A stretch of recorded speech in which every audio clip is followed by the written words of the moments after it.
नमस्कार। मैं हिम्मत सेठ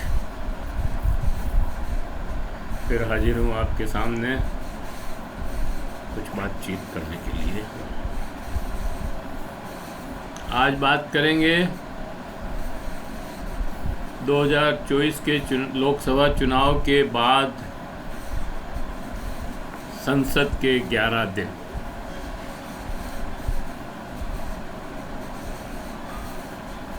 चार जून को परिणाम आए चुनाव के।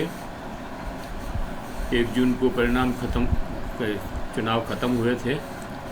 4 जून को परिणाम आए और स्थिति ऐसी बनी कि किसी को बहुमत नहीं मिला। हाँ, एनडीए ग्रुप जिसको बीच में नरेंद्र मोदी ने बुला दिया था, उसको 293 सीटें अवश्य मिली। लेकिन एक निराशा की स्थिति पैदा हुई सत्ता पक्ष के अंदर, क्योंकि वो तो 400 पार और 370 के नारे लगा रहे थे और 272 भी नहीं पहुंच पाए। तो एक निराशा तो होती ही है। खैर, लेकिन इधर कांग्रेस ने 99 जगह जीत हासिल की। कुल विपक्ष 234 जगह जीता और ख़ास तौर से यूपी में समाजवादी पार्टी और कांग्रेस ने मिल करके 43 सीटों पर विजय प्राप्त की। उस यूपी में जिसमें राजनाथ सिंह और नरेंद्र मोदी जैसे नेता खड़े हुए थे। हालांकि वो तो जीत ही गए दोनों, लेकिन वो भाजपा का सबसे मजबूत गढ़ था, जहाँ से 62, 65, 72 सीटें, 75 सीटें जीतते थे। और इस बार भी उनको ये था कि हम 75 जीतेंगे। और बुलडोजर की सरकार थी लोगों को डराने के लिए। उसके बाद भी लोगों ने विपक्ष को वोट दिया और अखिलेश के नेतृत्व में समाजवादी पार्टी ने शानदार सफलता हासिल की। 37 सीटों पर जीत के आई। इस चुनाव में मायावती जी का बहुत बुरा हाल। वो नरेंद्र मोदी सरकार के इशारों पर खेलती रही और जनता ने उन्हें नकार दिया। खैर, ये तो चुनाव की बात हुई। 24 जून 2024 को संसद का चुनाव के बाद पहला सत्र शुरू हुआ। पहले ही दिन से मोदी सरकार ने अपने आप को बहुत ताकतवर बताने की कोशिश की, जबकि वास्तविकता ये थी कि मोदी सरकार बहुत कमज़ोर पिच पर थी और डरी हुई थी। ऐसा लग रहा था कि कभी भी सत्ता का संतुलन बिगड़ सकता है। एनडीए के साथी इंडिया के साथ जा सकते हैं, इसलिए बहुत डरी हुई थी। और भाजपा में भी विद्रोह की स्थिति थी। इसलिए नरेंद्र मोदी ने आज तक संसद का सत्र समाप्त होने तक भी भाजपा संसदीय दल की मीटिंग नहीं बुलाई।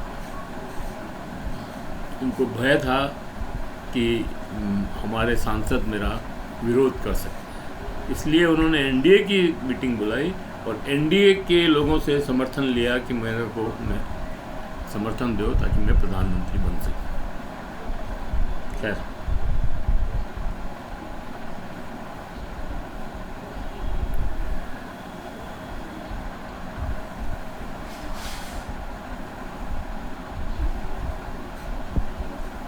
26 जून से नया सत्र शुरू हुआ। 3 जुलाई तक चले इस सत्र में पक्ष और विपक्ष में बहुत तनातनी का माहौल रहा। दोनों ही सदनों में पीठासीन अधिकारियों ने सत्ता पक्ष के साथ खड़े दिखे, जबकि उन्हें निष्पक्ष भूमिका लेनी थी। पहली टकराहट तो प्रोटेम स्पीकर बनाने में ही हो गई, क्योंकि प्रोटेम स्पीकर हमेशा एक सबसे वरिष्ठ सांसद को बनाया जाता है। जो इस सदन में के सुरेश जो कांग्रेस के थे उनको बनाना चाहिए था, लेकिन नरेंद्र मोदी को कांग्रेस का आदमी पसंद नहीं था, इसलिए उन्होंने उस परंपरा को तोड़कर भाजपा के 7 बार, वो 8 बार सांसद रहे थे, 8वीं बार आए थे और ये 7वीं बार आए, इनको भर्तृहरि को जो है प्रोटेम स्पीकर की शपथ दिलाई।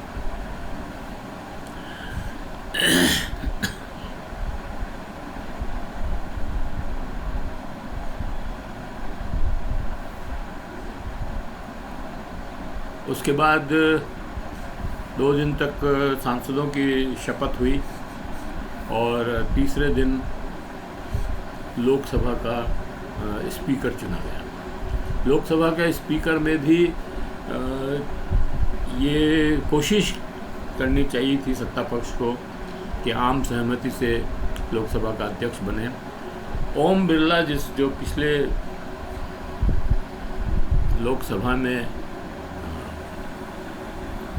स्पीकर थे, उनका व्यवहार बहुत अच्छा नहीं था, लोग उनसे खुश नहीं थे, इसलिए विपक्ष ने ये कहा कि भाई ओम बिरला के अलावा आप किसी और का नाम दें तो हम आम सहमति बना सकते हैं। लेकिन नरेंद्र मोदी इसके लिए तैयार नहीं हुए और राजनाथ सिंह को कहा कि आप आम सहमति बनाने का काम करें, लेकिन उन्होंने तय कर रखा था कि ओम बिरला को ही बनाना है, तो आम सहमति का कोई मतलब ही नहीं था, बेकार ही राजनाथ सिंह की फजीयत करेगी।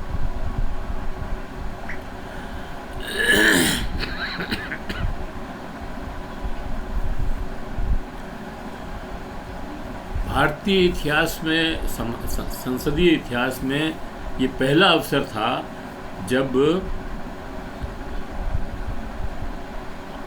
लोकसभा के अध्यक्ष का चुनाव हुआ और इस चुनाव में निसंदेह एनडीए जीता क्योंकि उनके नंबर ज़्यादा थे, लेकिन विपक्ष ने भी अपना उम्मीदवार खड़ा किया और ध्वनि मत से ओम बिरला जीते। क्योंकि विपक्ष ने मत विभाजन नहीं करवाया, इसलिए उनको ध्वनि मत से ही घोषित कर दिया।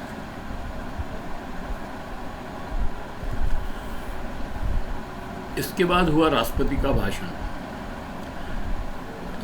इसके पहले कि मैं राष्ट्रपति के भाषण पर अपनी बात कहूँ, मैं आपसे अपील करना चाहता हूँ कि अगर आपने हमारे चैनल को सब्सक्राइब नहीं किया हो तो सब्सक्राइब कर दें, बेल आइकन दबाना न भूलें। सब्सक्राइब बिल्कुल फ्री है, एयर टू फ्री, इसके कोई पैसे नहीं लगते। और एडवांटेज ये है कि जब भी हमारा नया वीडियो बनेगा या बनाते हैं तो आपको सबसे पहले उसकी सूचना मिलेगी। और अगर वीडियो पसंद आ रहे हैं तो लाइक करें, सब्सक्राइब शेयर करें और कमेंट बॉक्स में कमेंट लिखें, सुझाव दें। आपके कमेंट और सुझाव हमारे को बेहतर करने में सहयोगी होंगे। अब मैं राष्ट्रपति के भाषण की बात करता हूँ। ये बहुत ही दुखद और शर्मनाक बात है कि राष्ट्रपति के मुख से कई बातें तथ्यों के विपरीत और गलत बयानी करवाई गई। जैसे सरकार पूर्ण बहुमत से जीत कर आई है, जबकि ये सही नहीं है। भाजपा 240 पर ही अटक गई। एनडीए के सहयोग से सरकार बनी है तो उनको ये कहना चाहिए था कि भाई हम एनडीए गठबंधन की सरकार बनी है और पूर्ण बहुमत नहीं मिला था। इसी तरह से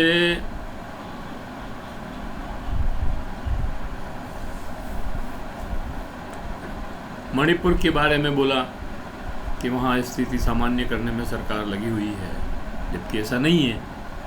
वहाँ स्थिति सामान्य नहीं हो रही है और वहाँ की सरकार तो बिल्कुल ही निष्क्रिय बैठी है और केंद्र सरकार भी निष्क्रिय है।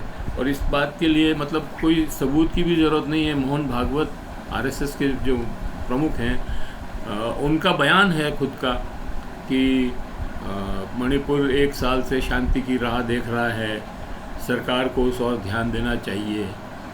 इतना स्पष्ट बयान होने के बाद भी अगर सरकार राष्ट्रपति के मुख से झूठ बुलवाती है तो ये शर्मनाक तो है ही। इसी तरह से पेपर लीक का मामला आया, नीट का मामला आया, पेपर लीक हो गया नीट का, कई परीक्षाएं रद्द हो गई, बच्चों का भविष्य दांव पर है। फिर भी कहा गया कि पेपर तो लीक पहले भी होते थे, अभी भी होते हैं। मतलब बहुत सामान्य सी बात हो गई जैसे। अरे भाई 24 लाख बच्चों का भविष्य उस नीट परीक्षा से जुड़ा हुआ था और 24 लाख बच्चों का ही नहीं, लगभग करोड़ों बच्चों का जो है इस तरह की सारी परीक्षाओं का अगर आप आंकलन करें तो करोड़ों बच्चों का भविष्य जो है इससे जुड़ा हुआ है। रेलवे की भर्ती निकलती नहीं है, निकलती है तो पेपर लीक हो जाता है। यूपी में पुलिस की भर्ती निकली, पुलिस कांस्टेबल भर्ती, उसमें पेपर लीक हो गया। बिहार में पेपर लीक हो गया, राजस्थान में पेपर लीक हो गया, सब तरफ पेपर लीक हो रहे हैं और सरकार कह रही है ये सामान्य घटना है। इसके ऊपर प्रमुखता से विचार होना चाहिए था और विपक्ष ने इसकी मांग भी की थी।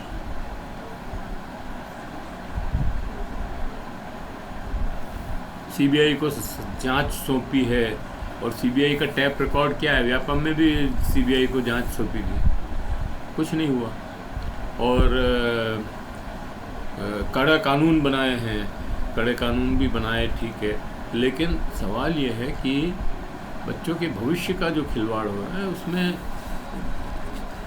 पत्ते खंगालने से नहीं होगा कुछ भी। जड़ में जा कर के देखना पड़ेगा कि वास्तविकताएं क्या है।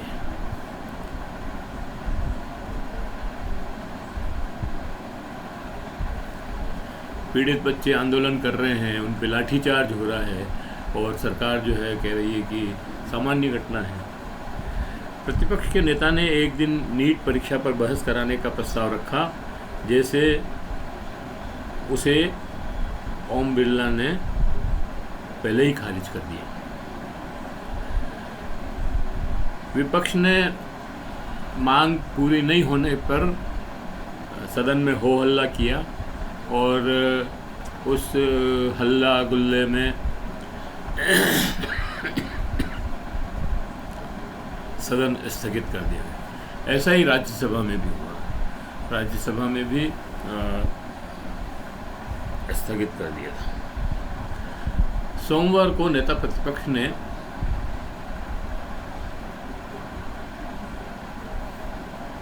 बहुत ही हमलावर होकर राष्ट्रपति के अभिभाषण के प्रस्ताव पर, धन्यवाद प्रस्ताव पर अपनी बहस शुरू की। इसके पहले केंद्रीय मंत्री अनुराग ठाकुर और कुछ लोग बोल चुके थे, उन्होंने भी अनर्गल बोला। सब राष्ट्रपति के भाषण पे उन्होंने कोई बात नहीं कही।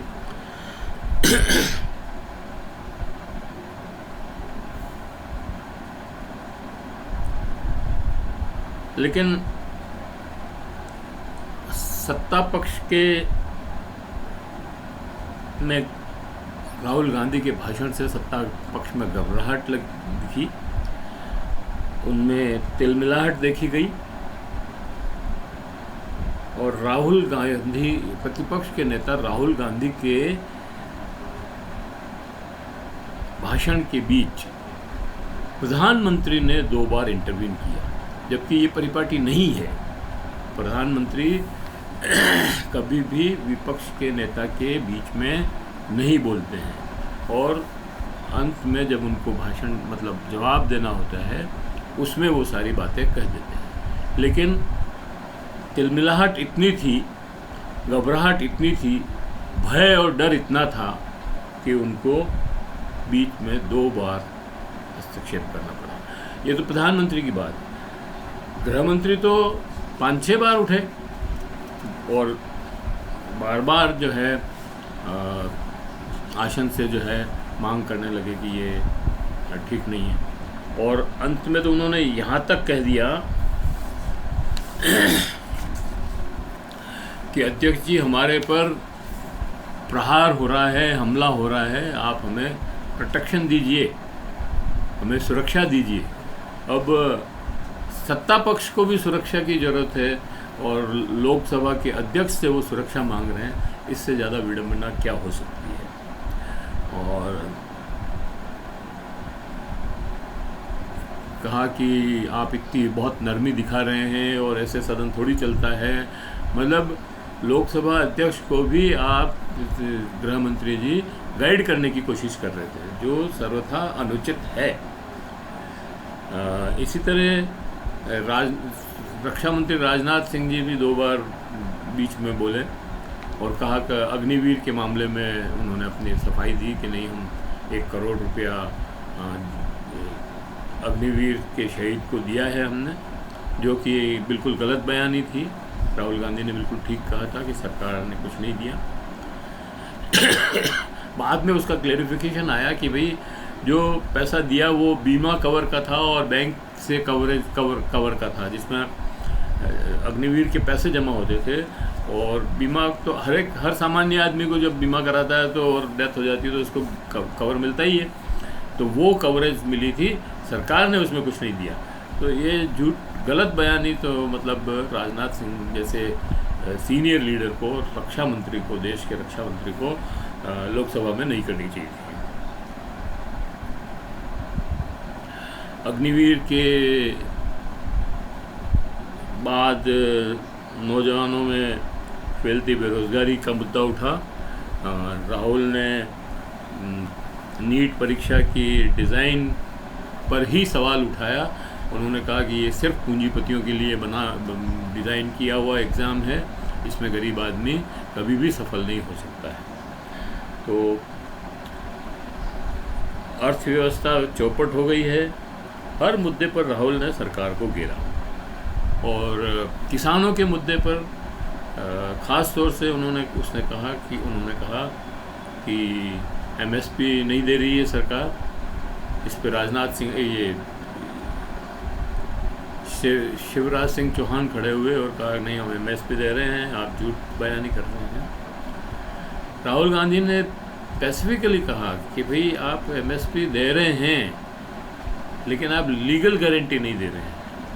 एमएसपी की लीगल गारंटी की बात है और एमएसपी भी आप वो दे रहे हैं जो लागत का 50% प्लस 50%। लेकिन लागत कैसे निकालेंगे उसका जो C2 फार्मूला है उसके आधार पर आप नहीं दे रहे हैं। तो ये राजनाथ सिंह जी ने टोका, फिर शिवराज सिंह जी ने टोका, शाह ने टोका, प्रधानमंत्री ने टोका और भूपेंद्र यादव बीच में खड़े हुए और 1-2 MP भी खड़े हुए जिन्होंने राहुल गांधी के भाषण में व्यवधान डालने की कोशिश की। तो वो भाषण मतलब कितना उत्तेजक और सीधा प्रहार करने वाला था कि जिससे सत्ता पक्ष में इतनी तिलमिलाहट हुई कि सारे के सारे मंत्री जो है एक के बाद एक खड़े होते रहे और बैठते रहे। और राहुल गांधी ने हर मोर्चे पर सरकार को घेरा और निरुत्तर किया। उसके बाद जो और भी कई सांसद बोले, लेकिन जो अखिलेश बोले समाजवादी पार्टी के अध्यक्ष और यूपी के पूर्व सीएम, उन्होंने बहुत ही मज़े लेकर के सरकार पर प्रहार किए। और मज़े की बात यह है कि उन्होंने जो प्रहार किए उस पर कोई भी जवाब नहीं दिया। किसी भी सांसद ने उनकी कई बातों का जवाब नहीं दिया। उन्होंने अयोध्या पे घेरा, उन्होंने और भी कई जगह, मतलब अयोध्या पे तो घेरा ही उन्होंने कि भाई वहाँ पर जो है वो स्टेशन की दीवार गिर गई है, मंदिर में पानी टपक रहा है। और उन्होंने कहा कि आप तीसरी बड़ी ताकत बनने की बातें करते हैं, लेकिन ह्यूमन इंडेक्स में हम कहाँ हैं, हम हैप्पीनेस इंडेक्स में कहाँ हैं, हम फूड इंडेक्स में कहाँ हैं, हम हंगर इंडेक्स में कहाँ हैं, हम डेमोक्रेटिक के इंडेक्स में कहाँ हैं। इन सब चीज़ों पर ध्यान नहीं दिया जाएगा तो हमारा तीसरी इकोनॉमी बनना कोई मायने नहीं रखता है। इस तरह से उन्होंने बहुत कैटेगरिकली उसके ऊपर अपनी बात को कही। दूसरे दिन और महुआ मोइत्रा टीएमसी की सांसद ने बहुत ही आनंद लेकर, मज़े लेकर के प्रधानमंत्री जब उठने लगे तो प्रधानमंत्री को कहा, डरिए मत सर, मेरी बात सुनते जाइए। आप मेरे क्षेत्र में 2 बार आए थे चुनाव के दिनों में, आप दोनों बार हारे। मैं वही मोइत्रा हूँ जिसका आपने बोलना बंद कर दिया था और सदन से निकाल दिया था। मैं वही मोइत्रा हूँ, मेरी बात सुनते जाइए, डरिए मत। तो इतना मज़ा, मतलब उस कटाक्ष किया प्रधानमंत्री के ऊपर उसने कि, और उसने कहा कि एक अकेला कितनों पे भारी। इस तरह से वो बहुत सारी चीज़ें उसने बयान की।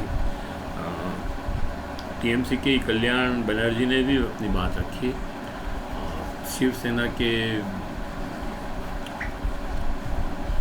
चतुर्वेदी थी, पता नहीं, जो भी, मतलब कुछ सब लोगों ने अपनी अपनी बात रखी। और इस तरह से जो है लोकसभा को फिर दूसरे दिन सत्ता पक्ष के लोगों ने भी अपनी बात रखी, विपक्ष ने भी बात रखी, और निशिकांत दुबे भी उसमें सत्ता पक्ष के तरफ से बोले। और फिर प्रधानमंत्री ने सारी बहस का जवाब दिया। उन्होंने जवाब किसी का ही नहीं दिया।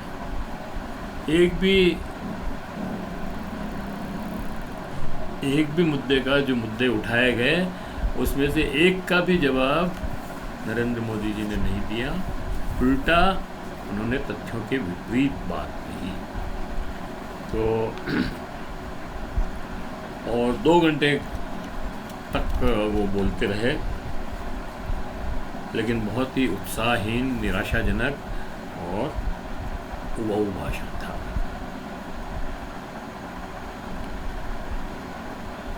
राहुल गांधी के भाषण के बहुत बड़े हिस्से को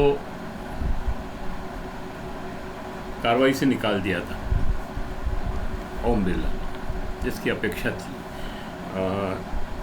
उस पर लोगों ने विरोध प्रकट किया प्रधानमंत्री के भाषण का, लेकिन प्रधानमंत्री ने फिर वही हिंदू समाज को आपने जो है हिंसक कहा है, जबकि ऐसा कुछ नहीं कहा था।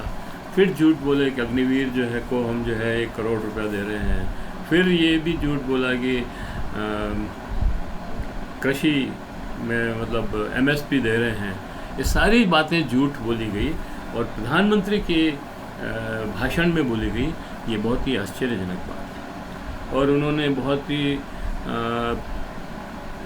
शोले के किस्से और शोले फिल्म को उस इतने गंभीर भाषण में ले आए। फिर बाल बुद्धि, राहुल को बाल बुद्धि वाला कह दिया, मतलब और कई तरह की चेतावनियाँ भी दी। मतलब ये तो बिल्कुल ही इतना निरर्थक भाषण था कि कल्पना की नहीं की जा सकती कि कोई प्रधानमंत्री इतना निरर्थक भाषण कर सकता है। तो इस तरह से ये दिन ख़त्म हुआ और सत्र भी ख़त्म हुआ। फिर राज्यसभा में भी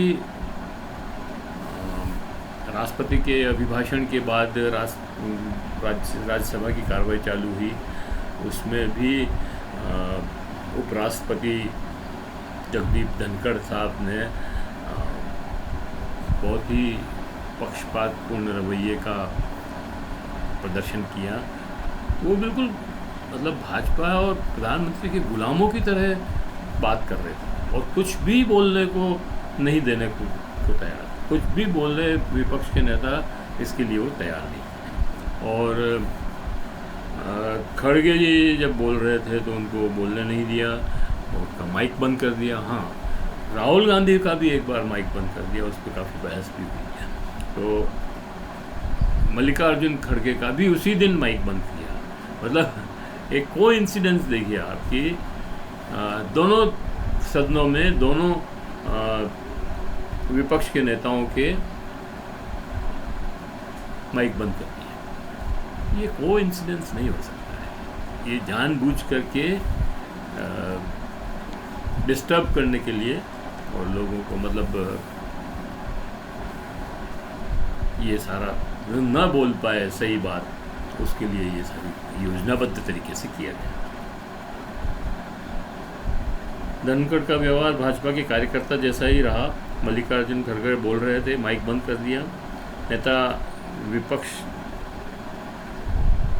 धनखड़ ने अच्छा नहीं माना, वो सदन में चले गए और सदन स्थगित हो गया। वो वेल में चले गए और सदन स्थगित हो गया।